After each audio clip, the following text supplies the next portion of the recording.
நம்முடைய பிதாவாகிய தேவனாலும் கர்த்தராகிய இயேசு கிறிஸ்துவினாலும் நம்ம எல்லோருக்கும் கிருபையும் சமாதானம் உண்டாவதாக.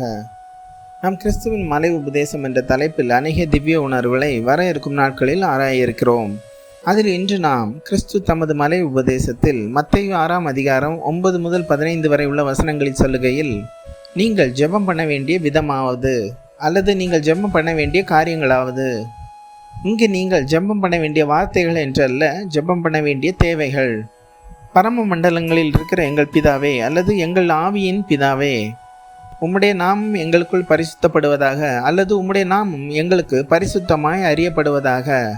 உம்முடைய ராஜ்யம் அல்லது உம்முடைய ஆளுகை எங்களுக்குள் வருவதாக.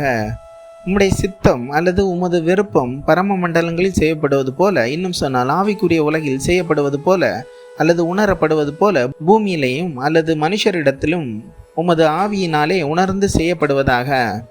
எங்களுக்கு வேண்டிய ஆவிக்குரிய ஆகாரத்தை இன்று எங்களுக்கு தாரும். எங்கள் கடனாளிகளுக்கு நாங்கள் மன்னிக்கிறது போல அல்லது எங்களுக்கு விரோதமாய் குற்றம் செய்பவர்களை நாங்கள் மன்னிக்கிறது போல எங்கள் கடன்களை அல்லது உமக்கு விரோதமாய் நாங்கள் செய்யும் எங்கள் பாவங்களை எங்களுக்கு மன்னியும். எங்களை எங்கள் இருளான சிந்தனையினாலோ வார்த்தையினாலோ செயலினாலோ சோதனைக்குட்பண்ணாமல் அவைகளை நாங்கள் அறியாதபடிக்கு தீமை நின்று எங்களை ரட்சித்துக் கொள்ளும் அல்லது இருளின் என்று எங்களை ரட்சித்துக் கொள்ளும். ஏனென்றால் நீர் எங்களுக்குள் ஏற்படுத்திய ராஜ்யமும் ஆவிக்குரிய வல்லமையும் வெளிப்படும் மகிமையும் என்றென்றைக்கும் உம்முடையவைகளே. ஆமேன் என்பதே. மனுஷருடைய தப்பிதங்களை நீங்கள் கிறிஸ்துவை போல் அவர்களுக்கு மன்னித்தால் உங்கள் பரமபிதா உங்களுக்கும் கிறிஸ்துவுக்குள் மன்னிப்பார் அல்லது உங்கள் பாவங்களை நினைக்க மாட்டார்.